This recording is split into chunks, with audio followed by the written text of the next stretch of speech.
2019 সালের 7 অক্টোবর বুয়েটের ছাত্র আবরার ফাহাদকে রাতে ডেকে নেওয়া হয়েছিল নিজের রুম থেকে। সেই রাতেই তাকে নির্মমভাবে পিটিয়ে মেরে ফেলা হয়, শুধু একটি ফেসবুক পোস্টের জন্য। দেশের স্বার্থ নিয়ে সামাজিক মাধ্যমে সোচ্চার হওয়া এই মানুষটার মৃত্যুর পেছনে কারণ ছিল একটা নিরীহ ফেসবুক স্ট্যাটাস। শিবির সন্দেহে তাকে হত্যা করা হয়। একজন দেশপ্রেমিক তরুণকে চুপ করিয়ে দেওয়া হয় ভয় আর নিষ্ঠুরতার মাধ্যমে। এই ঘটনাটি কোনো একক অপরাধ ছিল না। 2009 থেকে 2024 এই সময়টা ছিল ভয় আর নিপীড়নের এক দীর্ঘ অধ্যায়।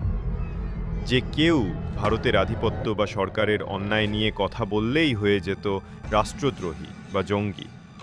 বিশ্ববিদ্যালয়গুলোতে বিরোধী মতের ছাত্ররা আতঙ্কে বাস করত। শিবির সন্দেহে নির্যাতন ছিল স্বাভাবিক বিষয়।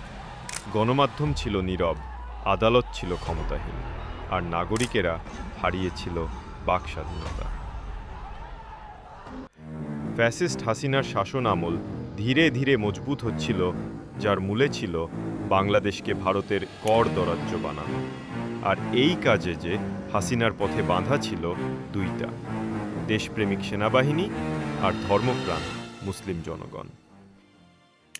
সেনাবাহিনীকে তো ক্ষমতায় এসে শুরুতেই পঙ্গু করে ফেলা হয়, আর ধর্মপ্রাণ মুসলিমদের এই বাংলাদেশকে বানিয়ে ফেলা হয় ইসলামোফোবিয়ায় আক্রান্ত এক ভয়াবহ পঙ্গু ব্যর্থ রাষ্ট্রে, যেখানে ইসলামের কথা বলা বারণ, যেখানে ঘরে ইসলামী বই রাখা বারণ, যেখানে মসজিদে অন্যায়ের বিরুদ্ধে খুতবা দেয়া বারণ।